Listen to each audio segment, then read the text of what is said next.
આપ સૌને એક વાત ફરી પાછી રિપીટ કરાવી દઉં કે આપણું જે પ્રકરણ છે જે ચાલે છે એ છે 9મું પ્રકરણ અને 9મા પ્રકરણમાં આપણે 50% જેટલી વિષય વસ્તુ છે એ પૂર્ણ કરી ચૂક્યા છીએ. મતલબ કે એક જે ટાઇટલ છે આપણું, એક ટાઇટલ 9મા પ્રકરણના સંદર્ભમાં વન સંસાધન એ મિત્રો આપણે પૂરું કર્યું છે. અને સ્વાભાવિકતઃ જ્યારે આજના નવા વિષય વસ્તુની ચર્ચાઓ કરીએ ત્યારે ગયેલા લેક્ચરનું નાનકડું રિવિઝન એ જરૂરી છે, જેથી કરી અને આપણને કંઈક નવા વિષય વસ્તુ પ્રત્યેની સાયુજ્યતા સરળતાથી બંધાઈ શકે અને આપણે આખા અભ્યાસક્રમની, આખા પ્રકરણની વિષય વસ્તુને એક સાંકળના સ્વરૂપમાં સંકલિત કરી શકીએ મિત્રો. બરાબર. તો વાત આપણે કંઈક આપણા રિવિઝનથી કરીએ.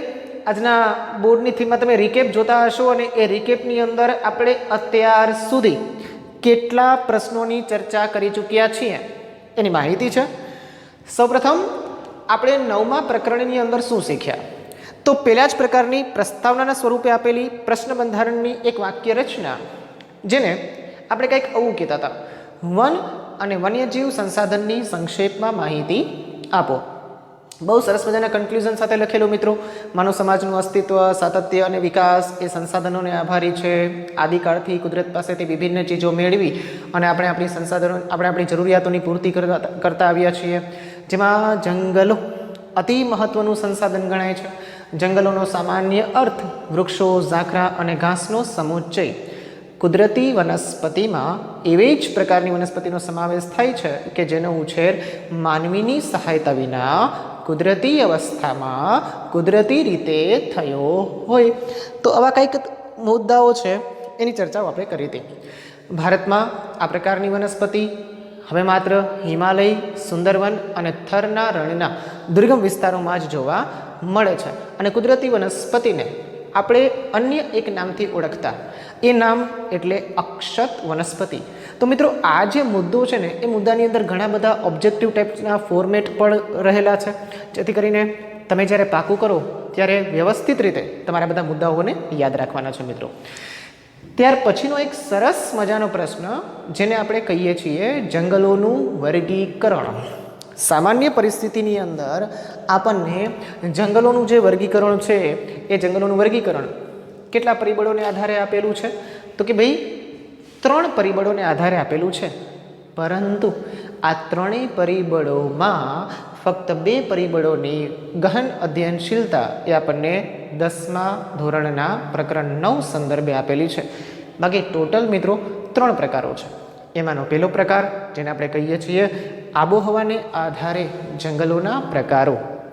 ઉષ્ણકટિબંધીય વરસાદી જંગલો, ઉષ્ણકટિબંધીય ખરાઉ જંગલો, ઉષ્ણકટિબંધીય કાંટાળા જંગલો, સમશીતોષ્ણ કટિબંધીય જંગલો અને ઘાસના મેદાનો અને ભરતીના જંગલો વગેરે જેવી કંઈક આપણે વાત કરી હતી. ત્યાર પછી વહીવટી હેતુસર જંગલોના પ્રકારો. વહીવટી હેતુસર જંગલોના જે પ્રકારો છે એ પ્રકારો શું હતા? એક જ મિનિટ મિત્રો, જરા પંખો થોડું બંધ કરી દઉં.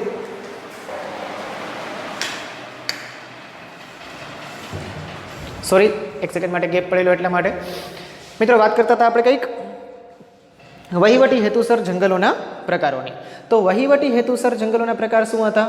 તો વહીવટી હેતુસર જંગલોના પ્રકાર આપણને જોવા મળતા હતા અનામત જંગલ, સંરક્ષિત જંગલ અને બિનવર્ગીકૃત જંગલ અથવા તો અવર્ગીકૃત જંગલો. ત્યાર પછી આપણે માહિતી મેળવી હતી માલિકી અને વ્યવસ્થાપનને આધારે જંગલોના પ્રકારો. શું માહિતી મેળવી એમાં? તો કે ભાઈ માલિકી અને વ્યવસ્થાપનને આધારે જે જંગલોના પ્રકારો છે એ પણ 3 છે. જેમાંનો સૌથી પહેલો પ્રકાર રાજ્ય માલિકીના જંગલો, બીજો સામુદાયિક વનો અને ત્રીજો જેને આપણે કહેતા હતા ખાનગી જંગલો. તો આ પ્રકારનો આખો કોન્સેપ્ટ સમજ્યા પછી એક ફિલોસોફિકલ ટાઈપનો પ્રશ્ન હતો, જેને આપણે કહીએ છીએ નિર્વનીકરણ. એકદમ સરસ મજાની ટૂંકી અને ટચ આપણને વ્યાખ્યા આપેલી. શું વ્યાખ્યા હતી એ? તો કે નિર્વનીકરણ એટલે જંગલોનું નષ્ટ થવું. બરાબર. ત્યાર પછી આપણે સરસ મજાનો મુદ્દો સમજેલા નિર્વનીકરણની અસરો, ઇમ્પેક્ટ ઓફ ડિફોરેસ્ટેશન. શું પ્રકારની અસરો અને કેવા પ્રકારની બાબતો આપણે એ જોઈએ છીએ નિર્વનીકરણના સંદર્ભમાં અને પ્રવર્તમાન પરિસ્થિતિમાં એ આપણને જોવા પણ મળે છે. તો હવે નિર્વનીકરણની અસરો પર જ આપણે એક સરસ મજાનો મુદ્દો સમજેલા વન સંરક્ષણ અંગેના ઉપાયો. અત્યારની પ્રવર્તમાન પરિસ્થિતિમાં જે પ્રકારના અવરોધો, વિક્ષેપો, પ્રકૃતિ ચક્રના સંદર્ભમાં, ભૌગોલિકતાના અવરોધમાં, માનવ જીવન નિર્વાહની પરિસ્થિતિમાં જે કાંઈ પણ વિક્ષેપ ઊભા થયેલા છે અને હજુ પણ આવનારા સમયમાં એ પરિસ્થિતિઓ અત્યંત જટિલ સ્વરૂપ ધારણ કરી શકશે જો વર્તમાન સમયમાં આ બાબતો પ્રત્યે ધ્યાન આપવામાં નહીં આવે તો એના માટે પણ આપણને સરસ મજાની બાબતો નીચે આપી છે. એટલે આપણે એ પ્રશ્ન સમજેલા વન સંરક્ષણ અંગેના ઉપાયો. આટલા પ્રશ્નોની આપણે ચર્ચા કરી મિત્રો. અને આ એક પ્રશ્ન હતો એ આપણે એવું કહી શકીએ કે વન સંસાધનના સમકક્ષતામાં એ અંતિમ પ્રશ્ન હતો. આજના દિવસમાં આપણે શેની ચર્ચા કરવાની છે? તો બહુ જ સરસ મજાની તમે લોકો આજે થીમ જોઈતા હશો, જેને આપણે કહીએ વાઇલ્ડ લાઈફસ્ટાઈલ. જીવન પણ કેવું? વન્ય જીવન, અને વન્ય જીવનની જીવનશૈલી જે આપણે જોવા જઈએ છીએ. અને સરસ મજાના ટાઇટલથી જ આપણે શરૂઆત કરીશું, વૈવિધ્યસભર વન્ય જીવન. દરેક દેશોની તેમની આબોહવા અને ભૂપૃષ્ઠતાના આધાર ઉપર આપણને ત્યાંનું વિશિષ્ટ અને વૈવિધ્યસભર વન્ય જીવન મિત્રો જોવા મળતું હોય દરેક દેશમાં. એવી રીતે આપણા દેશની અંદર પણ સાનુકૂળ આબોહવાની પરિસ્થિતિઓ અને ભૌગોલિક અનુકૂલનના માધ્યમો દ્વારા જે જીવ પલ્પ્યા છે, જે જીવ વિકસિત થયા છે, અને એ વિકસિત જીવોની વિશિષ્ટતા અને વિલક્ષણતા ભારતના સંદર્ભમાં કેવી છે એની ચર્ચાઓ આપણે આજે આ પોઈન્ટમાં કરવાના છીએ. પરીક્ષાના દ્રષ્ટિકોણ મુજબ આ પ્રશ્ન છે એ આપણને 3 માર્કના રિલેશન્સમાં છે. જો 2+1+1ની થિયરીમાં 3+1ની થિયરી આપણે કરીએ તો બરાબર, તો આ પ્રશ્ન એ કંઈક આવી રીતે આપણને પેચઅપ થતો જોવા મળે. પણ તમારે યાદ રાખવાનું ખરું મિત્રો કે આની સાથે આપણે આ ઘણા બધા પ્રકારના ઓબ્જેક્ટિવ ટાઈપ ઓફ ફોર્મેટ પણ જોડાયેલા છે. અને થોડા ઘણા મુદ્દાઓ એવા છે કે જે આપણને લોકોને 9મા ધોરણના પ્રકરણ 18ની પણ યાદ અપાવે એવા છે. અને મોસ્ટ ઓફલી ચર્ચા છે એ આપણે એ રિલેશનમાં કરી પણ ચૂક્યા છીએ 9મા ધોરણની અંદર. હવે ફક્ત ફરી પાછી એ બાબતોને થોડી આપણે રિવાઇઝ જ કરવાની છે અને વ્યવસ્થિત રીતે આપણે એને સમજવાની છે. પહેલું જ તમે જુઓ શું લખ્યું છે સેન્ટેન્સ આપણને દેખાય છે, ભારતમાં આબોહવા અને ભૂપૃષ્ઠની દ્રષ્ટિએ ઘણી વિવિધતા જોવા મળે છે. આબોહવા કંઈક ચેપ્ટર આવતું કે નહીં મિત્રો 9મા ધોરણની અંદર? હા, સમથિંગ 16મું ચેપ્ટર આબોહવા. શું તો વ્યાખ્યા શું થાય આબોહવા? કોઈ પણ પ્રદેશ કે દેશની તાપમાન, ભેજ અને વરસાદની લાંબા ગાળાની સરેરાશ પરિસ્થિતિને શું કહી શકાય? આબોહવા કહી શકાય. તો આ એક શાબ્દિક વ્યાખ્યાના સંદર્ભમાં પણ તમે આને યાદ રાખજો, જરૂરી છે બરાબર.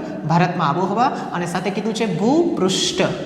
એવી જ રીતે 9મા ધોરણની અંદરનો એક આખું ચેપ્ટર ઊભું. અહીં ચેપ્ટર શું હતું? તો કે ભારત, સ્થાન, ભૂસ્તરીય રચના અને ભૂપૃષ્ઠ. તો તેમાં ભૂપૃષ્ઠ નામના શબ્દની પણ શાબ્દિક સંધિ આપણે છૂટી પાડી હતી. એ સંધિ એટલે ભૂ વત્તા પૃષ્ઠ. ભૂનો અર્થ થાય જમીન, પણ આપણે કહીશું પૃથ્વી, અને પૃષ્ઠનો અર્થ થાય સ્વરૂપો.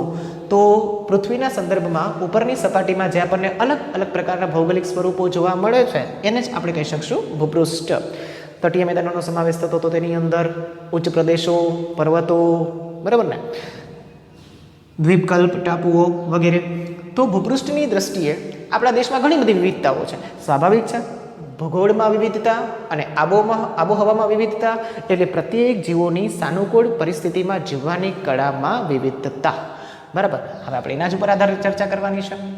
આ ભારતના અથવા તો ભૌગોલિક વૈવિધ્યના આધારે આપણે 9મા ધોરણમાં હતા ને મિત્રો, ત્યારે 9મા ધોરણમાં આપણે પ્રાણીઓના ભૌગોલિક પ્રદેશોની ચર્ચા કરી ચૂક્યા છીએ.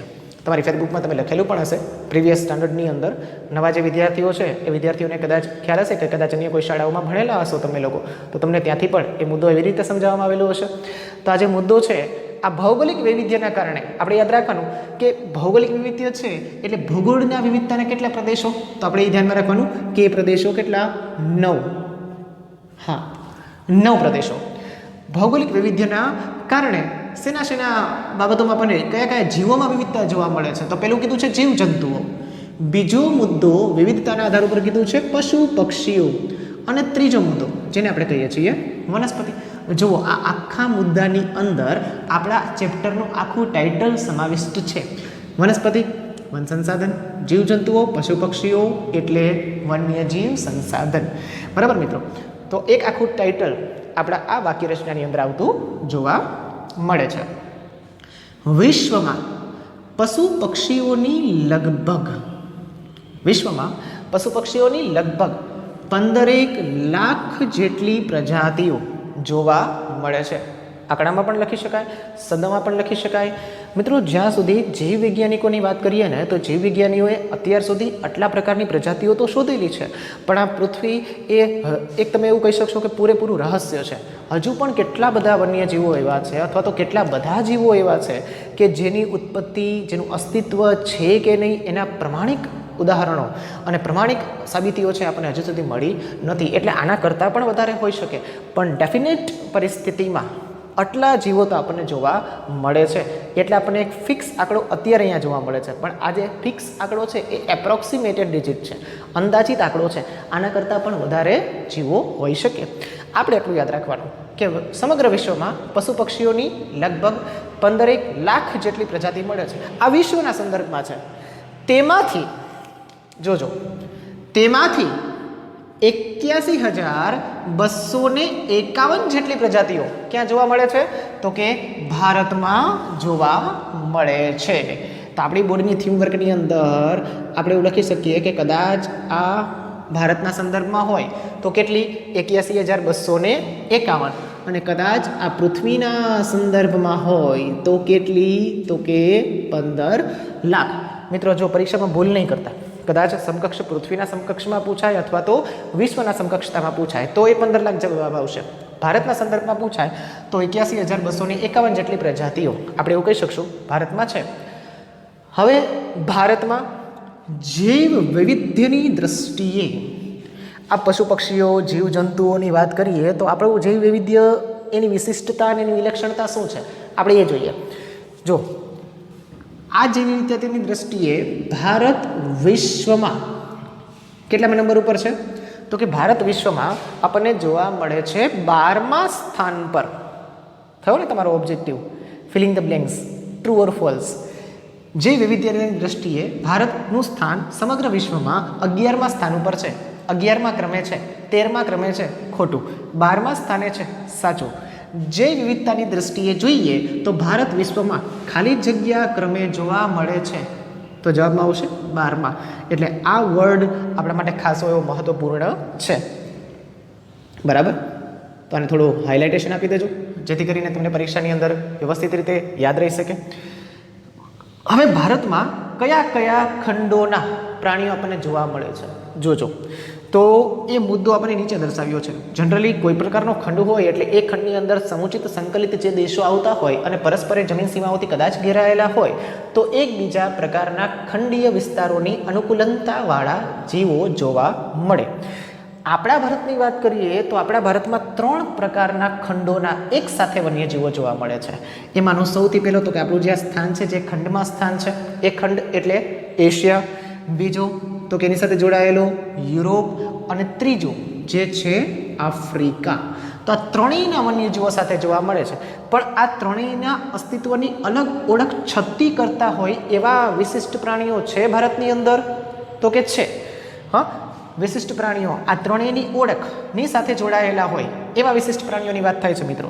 તો હવે જુઓ, આપણને એક સ્પેસિફિક મુદ્દો નીચે મેં લખેલો છે, એમાં તમને ખબર પડી જશે. શું લખ્યું છે આપણે? તો કે આફ્રિકાના કઈ કઈ પ્રજાતિના પ્રાણીઓ આપણને જોવા મળે છે? તો આફ્રિકાના જોવા મળે છે આપણને લોકોને ઝરખ અને ચિંકારા. ઝરખ અને ચિંકારા.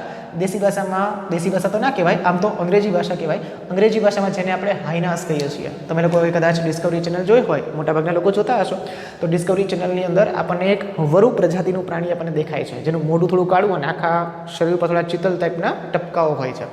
તો એ પ્રાણીને આપણે કહીએ છીએ હાઇનાસ. તો જે હાઇનાસ છે એને આપણે લોકો અહીંયા આપણી ભાષામાં કહીએ છીએ ઝરખ.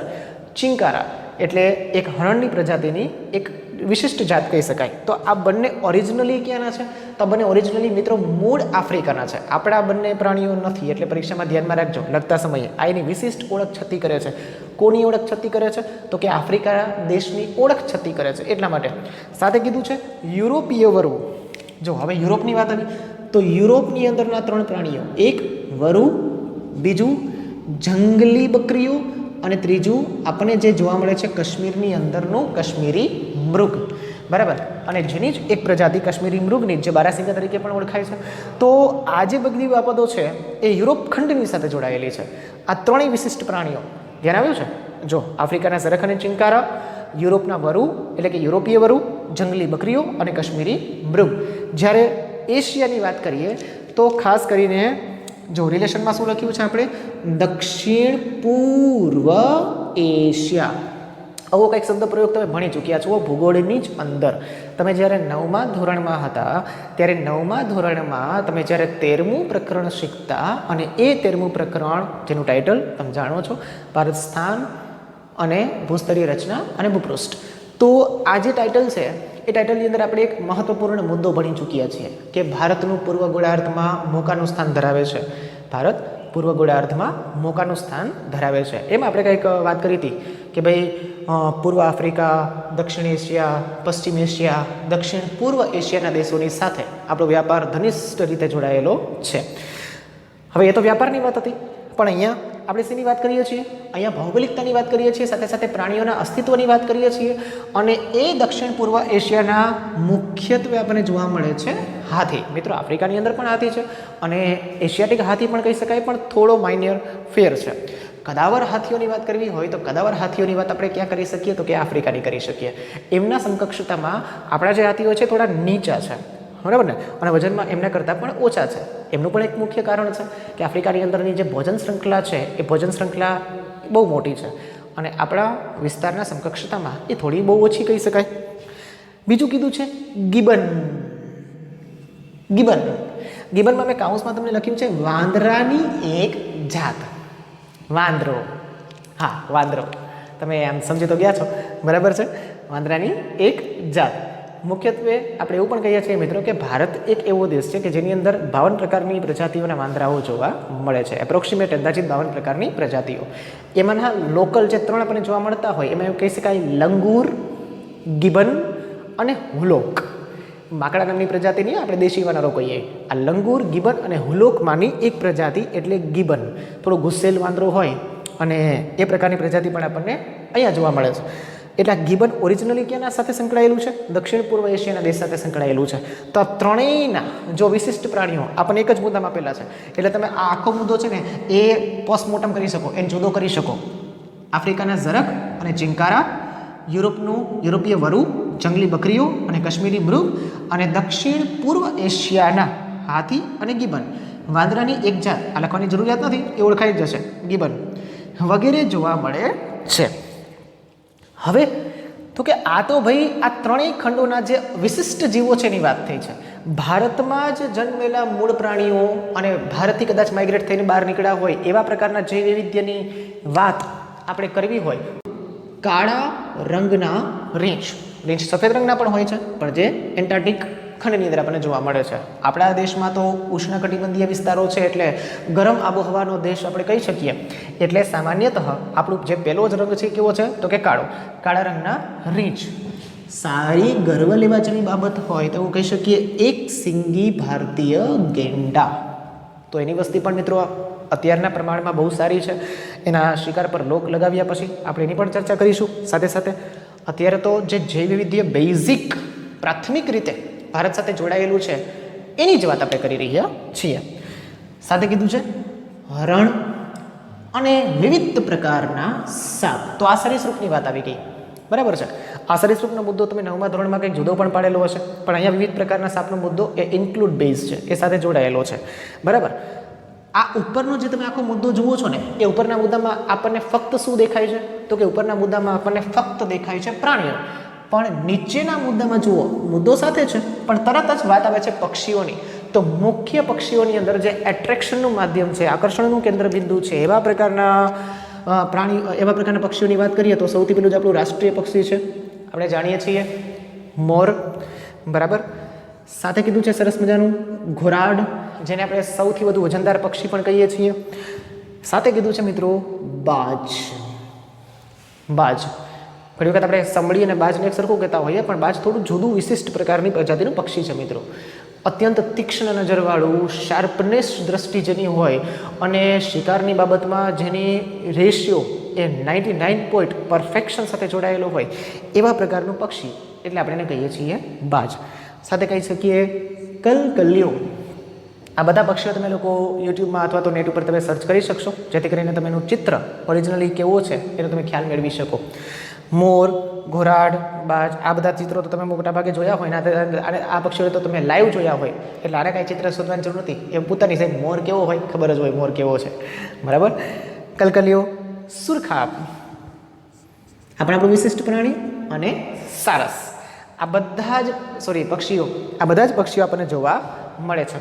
તો એક જ મુદ્દો છે, પણ એક મુદ્દાની અંદર તમે લોકો આ રીતે સ્ટરીલાઇઝેશન આપી શકો. એક જે છે પ્રાણીઓના સંદર્ભમાં, અને બીજું જે છે એ છે પક્ષીઓના સંદર્ભમાં. એટલે અલગ અલગ પ્રકારના જે મુદ્દાઓ છે એ તરત જ આપણને ખ્યાલ આવે મિત્રો.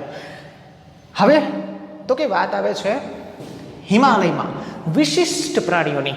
અત્યાર સુધી ભારતના જૈવ વિવિધતાની વાત હતી. હવે આખો પ્રશ્ન જુઓ, તમને ખ્યાલ આવશે તરત જ. સૌથી પહેલો આપણને ઉપરનો આખો કોન્સેપ્ટ ક્લિયર કરાવ્યો. કોન્સેપ્ટ પછી ભારતમાં કેટલી પ્રજાતિઓ છે એની વાત કરી. જૈવ વિવિધતાની દ્રષ્ટિએ ભારતનું સ્થાન કેટલામું છે એની વાત કરી. સાથે એશિયા, યુરોપ અને આફ્રિકાના 3 ખંડોના વિશિષ્ટ જીવો જે ભારત સાથે જોડાયેલા છે એની વાત કરી. પછી પર્ટિક્યુલર ઇનિશિયલી ભારતના જૈવ વિવિધતાની વાત આવી અને એમની અંદર પક્ષીઓનો સમાવેશ કરવામાં આવ્યો પ્રાણીઓની સાથે. એટલે આ બેઝિક આપણું જૈવ વૈવિધ્ય છે. અને હવે એની સાથે જોડાયેલું છે આપણું વિશિષ્ટ જૈવ વૈવિધ્ય. વિશિષ્ટ જૈવ વૈવિધ્યમાં સીધી જ શરૂઆત ક્યાંથી કરી છે તો કે હિમાલયમાં ઊંચાઈ પર જોવા મળતો હિમદીપડો, સ્નો લેપર્ડ, જેને આપણે આ નામથી ઓળખીએ છીએ. આ મુદ્દાનો પણ એક ટ્વિસ્ટ છે, પણ એ ટ્વિસ્ટ હું તમને આ મુદ્દામાં નહીં કહું. જ્યારે આગળના પ્રશ્નો આવશે ત્યારે આપણે ટ્વિસ્ટની સાથે એને સાંકળશું. હિમાલયમાં ઊંચાઈ પર જોવા મળતો હિમદીપડો, અને ત્યાં જ કેવું વન કીધું છે? શીતવન. હિમાલયની જો શીતવનની વાત આવે એટલે આપણને તરત જ ખબર પડી જાય કે હિમરેખાની વાત આવે. એટલે હિમરેખાની શરૂઆત જ આપણે ખબર છે ને 2000 મીટરથી ઊંચી વગેરે વગેરે, એની વાત આપણે જોઈ ચૂક્યા છીએ. હિમદીપડો અને ત્યાં જ શીતવનોમાં જોવા મળતું લાલ પાંડા. આ બંને કેવા પ્રાણીઓ છે? વિશિષ્ટ પ્રાણીઓ છે મિત્રો. પરીક્ષાની અંદર આપણને ખાલી જગ્યાના સંદર્ભમાં આ મુદ્દો પૂછાઈ શકે કે હિમાલયની ઊંચાઈ પર જોવા મળતો ખાલી જગ્યા અને એ જ જગ્યાએ જોવા મળતું ખાલી જગ્યા એ ભારતના વિશિષ્ટ પ્રાણીઓ છે. જવાબમાં યાદ રાખવાનું હિમદીપડો અને લાલ પાંડા, બરાબર. આ બંને વિશિષ્ટ પ્રાણીઓ છે આપણા. એક યુનિક વર્સેટાઇલિટીની વાત કરવી હોય, યુનિવર્સલ ટ્રુથની વાત કરવી હોય, જેને આપણે એમ કહીએ કે યુનિકનો મતલબ જ શું થાય તો કે અજોડ, એના જેવી સરખામણી કે કરી જ ના શકાય એવો મુદ્દો, બરાબર. તો આપણે એ જોઈએ છીએ કે મુદ્દો શું છે. જો દુનિયાના વર્તમાન સમયમાં ભારત જ એકમાત્ર દેશ એવો છે કે જ્યાં વાઘ અને સિંહ એ બંને તેમના કુદરતી આવાસમાં વિચરે છે. લગભગ વિશ્વની અંદર કોઈ એવો દેશ નથી કે જેની અંદર આપણને સિંહ અને વાઘ એ પોતે નેચરલ કન્ડિશનમાં પોતાનું અસ્તિત્વ ધરાવતા હોય. ભારત એવો દેશ છે કે જ્યાં સિંહ અને વાઘ એ બંને એક સાથે આપણને પોતાના કુદરતી આવાસમાં વિચરતા જોવા મળે છે મિત્રો. અને બંનેની એક અલગ અલગ વિશિષ્ટતાઓ છે. બંનેનું એક એવું સ્વતંત્ર અસ્તિત્વ છે કે એકબીજા કરતાં કોણ ચડિયાતું ને કોણ ઉતરતું એવું કહી જ ન શકાય, પણ બંને જબરજસ્ત વિશિષ્ટ પ્રજાતિ છે એ આપણને જોવા મળે છે. અને કેટ ફેમિલીના સૌથી મોટા 2 દિગ્ગજ પ્રાણીઓ એટલે એક વાઘ અને બીજો તો કે સિંહ. એમની વાત થઈ. ત્યાર પછી આપણને મુદ્દો કીધો છે શિયાળા દરમિયાન. હવે ઘણા બધા એવા વિદેશી પક્ષીઓ છે કે જે વિદેશી પક્ષીઓ પણ આ પ્રકારની ભૌગોલિક અનુકૂળતાને આકર્ષિત થઈ અને ભારતમાં પ્રવેશે છે અને ભારતમાં એ લાંબો સમય વિતાવે પણ છે. એનો મુદ્દો હવેનો છે. શિયાળા દરમિયાન રાજસ્થાનમાં કેવલાદેવ રાષ્ટ્રીય ઉદ્યાન, ભરતપુર અને ગુજરાતના નળ સરોવર, આ મુદ્દો યાદ રાખજો, ગુજરાતના નળ સરોવર જેવા જળ પ્લાવિત જલપ્લાવિતનો મતલબ થાય જળમાં ડૂબેલું ક્ષેત્ર, એટલે જલપ્લાવિત ક્ષેત્ર કહેવાય. તો એ જલપ્લાવિત વિસ્તારોમાં અસંખ્ય યાયાવરની જગ્યાએ તમારે લોકોને વિદેશી પક્ષી લખવું હોય તો પણ તમે લખી શકો, બરાબર. જેની અંદર કુંજ છે, કરકરા છે, ફ્લેમિંગો છે, આ બધા એવા પક્ષીઓ છે કે જે વિદેશથી, અમુક પક્ષીઓ તો છે કે રશિયાથી થઈ અને રશિયામાં હિમાલયની કાતિલ ઠંડીથી બચવા માટે અહીંયા સ્પેશિયલી જે પોતાનો શિયાળો છે એ ગાળવા માટે આવે છે. કારણ કે આપણે જાણીએ છીએ કે રશિયાનો શિયાળો તો કાતિલ ઠંડો પ્રદેશ છે અને એટલા માટે ઘણા બધા બહુ લાંબી સફર કાપી મિત્રો અને અહીંયા સુધી એ પહોંચે છે. હજારો કિલોમીટરની યાત્રા કરી અને આ ભૌગોલિક અનુકૂળતાને ખેંચાઈને એ ભારતમાં આવે છે. તો એ પણ સારી બાબત કહી શકાય, આપણા માટે એક નોલેજેબલ ટાઈપના ફોર્મેટ તરીકે પણ અગત્યની છે. આ તો થઈ યાયાવર પક્ષીઓની વાત. સાથે જોડાયેલું છે ઓડિશાના સમુદ્ર કિનારાના, ઓડિશા જેને આપણે ઓરિસ્સા કહીએ છીએ, ઓડિશા કહીએ છીએ. તો જે ઓડિશા છે ત્યાં બે ઓફ બેંગાલ આપણને ખબર છે, બંગાળાની ખાડી અડે છે અને ત્યાં સમુદ્ર કિનારાના રેતીના તટે સમુદ્રી કાચબાઓ ઈંડા મૂકવા આવતા જોવા મળે છે. હવે એ પરીક્ષામાં ધ્યાનમાં રાખજો મિત્રો. અને તમને તમારી જાણ માટે પણ કહી દઉં કે પ્રદૂષણના કારણે એની સંખ્યા દિવસે ને દિવસે ઘટતી જતી હતી. પણ રિસેન્ટલી આ તમે જે લોકડાઉનનો સમય જોયો, એ લોકડાઉનના સમયની અંદર જ્યારે સમગ્ર ભારત દેશ આપણો છે એ મહિના દિવસ માટે 1.5 મહિના જેટલો બંધ હતો, ત્યારે કોઈ પ્રકારની આવાગમન નહીં, ફેક્ટરીઝ બંધ, ટ્રાન્સપોર્ટેશન બંધ, એટલે પ્રદૂષણ એટલી ઓછી માત્રામાં થયું અથવા તો નહિવત પ્રમાણમાં થયું કે જેના કારણે પ્રકૃતિ પોતે ફરી પાછી પોતાના પુનઃચક્ર ઉપર વેગવંતી બની હતી. અને એને જ કારણે ઓડિશાના સમુદ્ર તટના વિસ્તારો ઉપર જે કાચબાઓ જે ઈંડાઓ મૂકવા પહેલાં શરૂઆતમાં આવતા, જે પ્રદૂષણને કારણે નહોતા આવતા, એમની ધીમે ધીમે સંખ્યા છે એ ફરી પાછી ડેવલપ થયેલી. એટલે આ રિસેન્ટલી વર્તમાન સમયનો મુદ્દો છે કે જે આપણને માનવીના હસ્તક્ષેપની બાબતો એ બતાવે છે કે જો માનવી પોતાનો હસ્તક્ષેપ એ પ્રકૃતિના ચક્રમાં ઓછો કરી દે તો પ્રકૃતિ સ્વયં પોતાની રીતે જ એ પોતે શુદ્ધ થઈ અને પોતાનું ચક્ર છે એ પુનઃ વેગવંતું કરી શકવાની ક્ષમતા ધરાવે છે મિત્રો. એટલે જરૂરી છે કે આપણી આધુનિકતાની આંતળી દોટ પાછળ આ સમગ્ર વન્યજીવો છે એ વન્યજીવોના અસ્તિત્વ, એની વિશિષ્ટતાઓ અને એની બહુ સરસ મજાની સર્જનશીલતાઓ એને ટકાવવી એ જરૂરી છે. એક સમુદ્રી કાચબાઓ ઈંડા મૂકવા આવે છે અને કાચબો તમે જાણો છો કે લગભગ બધી જ પ્રજાતિમાં સૌથી વધારે લાંબુ આયુષ્ય ધરાવે છે, બરાબર. બીજું છે ભારતીય અજગર, ઇન્ડિયન પાયથન. આમ તો બર્મીઝ પાયથન છે, સાથે સાથે આપણે લોકો એમેઝોનના જંગલો જેની અંદર આપણે કહીએ છીએ અજગરની સૌથી મોટી જાત એનાકોન્ડા.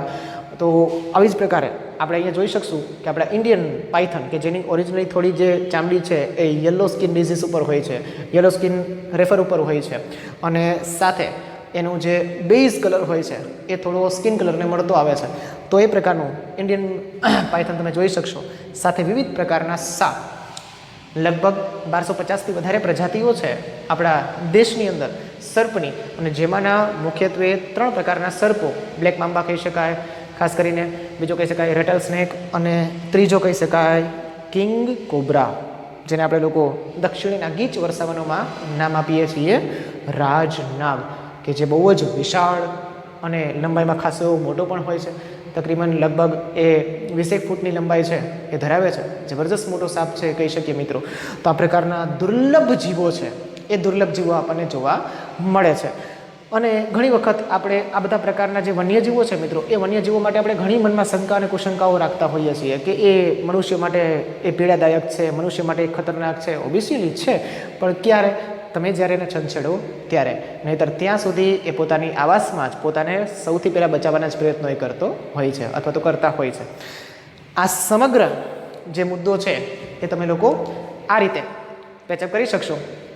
યાદમાં રાખવાનું મિત્રો, વૈવિધ્યસભર વન્યજીવન તમારે as it is point wise તમારી બુકમાં તમારે આ જ રીતે લખવાનું છે. અને ખાસ કરીને રિવિઝનના માટે તમારે 2 વખત તો મિત્રો ખાસ કરીને તમે લખો જ બુકની અંદર, બરાબર. એટલે જેથી કરીને શું થશે, તમારું દ્રઢીકરણ થશે મિત્રો. અત્યારે લોકડાઉનનો સમય છે, તમારી પાસે સારો એવો ખાસો એક ભણવાનો અવકાશ છે, અભ્યાસનો અવકાશ છે, તમે સારું એવું ગહન અધ્યયન કરી શકશો. તો એક રિફર મુદ્દો, ઓનલાઈન લેક્ચર સ્ટડી કરો, લેક્ચરને જોયા પછી એને સમજો, સમજ્યા પછી એને નોટબુકમાં as it is point out કરો અને સાથે એને રિવાઇઝ કરો. અને સેલ્ફલી તમે લોકો જે ટેસ્ટ છે એ ટેસ્ટ એક પ્રશ્નની તમે લોકો લેતા જાઓ અને એને સેલ્ફલી સોલ્વ કરો. તમે આ કરશો તો તમે સ્વયં અભ્યાસિત પ્રવૃત્તિઓમાં સારા માહિતગાર પણ થઈ શકશો અને એક એવી રિવિઝનની ટેવ પડશે કે ઓછી મહેનતે તમે વધુ સરળતાથી અને સાહજિક રીતે જે ગુણ છે એ કવર કરી શકશો મિત્રો. આજના દિવસ માટે આપણે ફક્ત વન્યજીવનની શરૂઆત કરી અને એક જ પોઈન્ટ ભણ્યા અને એ વૈવિધ્યસભર વન્યજીવનની વાત આપણે અહીંયા પૂરી કરીએ છીએ. અપ નેક્સ્ટ ફરી પાછા જ્યારે નવા લેક્ચરમાં મળીશું ત્યારે આપણે એક સરસ મજાના મુદ્દાની ચર્ચા કરીશું જેની વાત છે લુપ્ત થતું વન્ય જીવન. તો મિત્રો આજના દિવસ માટે આટલું. ફરી પાછા આપણે મળીશું આ જ કન્ટેન્ટના આ જ પ્રકરણના નવા વિષય વસ્તુ સાથે. ત્યાં સુધી આપ સૌને મારા જય સ્વામિનારાયણ, જય Shri Krishna. Stay safe, stay home.